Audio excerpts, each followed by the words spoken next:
जैसे जैसे समय बीतता जा रहा है, दुनिया की जियो पॉलिटिक्स भी चेंज होती जा रही है।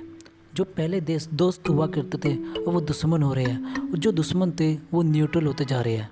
लेकिन इससे अलग सारी कंट्रियां हथियारों की होड़ में लगी हुई है, ज़्यादा से ज़्यादा हथियार बनाने या खरीदने की होड़ में है।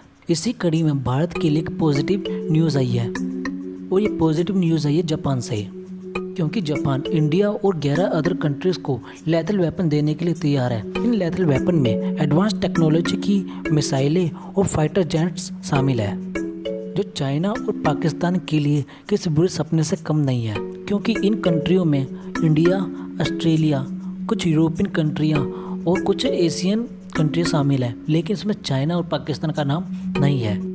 इस डील से भारत को न केवल लैथल वेपन मिलेंगे, बल्कि उसकी टेक्नोलॉजी को भी समझने का एक अच्छा खासा मौका मिलेगा।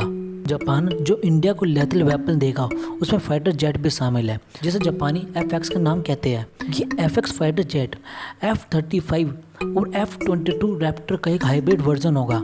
जो कमियां F-35 में थी और जो कमियां F-22 रैप्टर फाइटर जेट में थी, उन कमियों को दूर करके एक हाइब्रिड वर्जन बनाने की तैयारी की जा रही है, जो दुश्मन देश को एक अच्छा खासा सबक सिखाने के लिए हमेशा तैयार रहेगा।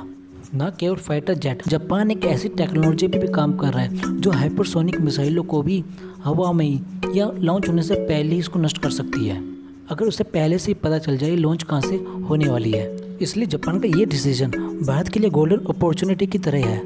जब दोनों देश डिफेंस पार्टनर बनी जाएंगे तो इसका प्रॉफिट भारत को भी होगा, क्योंकि भारत मेक इन इंडिया के अंडर बने वेपन्स और मिलिट्री इक्विपमेंट्स को जापान को भी एक्सपोर्ट करेगा, जिससे मेक इन इंडिया को भी एक अच्छा खासा बूस्ट मिलेगा। क्योंकि अभी रीजन में सबसे बड़ा थ्रेट है वो चाइना है, जो इंडो पैसिफिक की सुरक्षा के लिए एक बहुत बड़ा खतरा है, जिसको भारत और जापान भली भांति जानते हैं। जहाँ पहले जापान वर्ल्ड वॉर 2 के बाद से डीमिलिटराइजेशन की नीति पर चल रहा था, लेकिन अब समय के साथ अपनी इस नीति को उसको चेंज करना उसकी मजबूरी हो चुकी है, क्योंकि रूस यूक्रेन युद्ध ने यह बात स्पष्ट कर दी कि कोई भी देश किसी अन्य देश के युद्ध में सीधे तौर पर शामिल नहीं होता है। हाँ, कुछ देश कड़े निंदा कर सकते हैं, उस पर बैन लगा सकते हैं, लेकिन उसकी मदद को सीधे तौर पर शामिल नहीं हो सकते। और जापान भी चाइना और उत्तरी कोरिया के साथ कुछ ऐसी परिस्थिति से गुजर रहा है।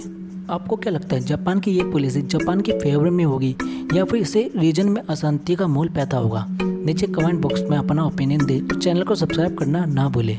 मिलते हैं अगली वीडियो में, तब तक के लिए अपना ध्यान रखें, स्वस्थ रहे। धन्यवाद।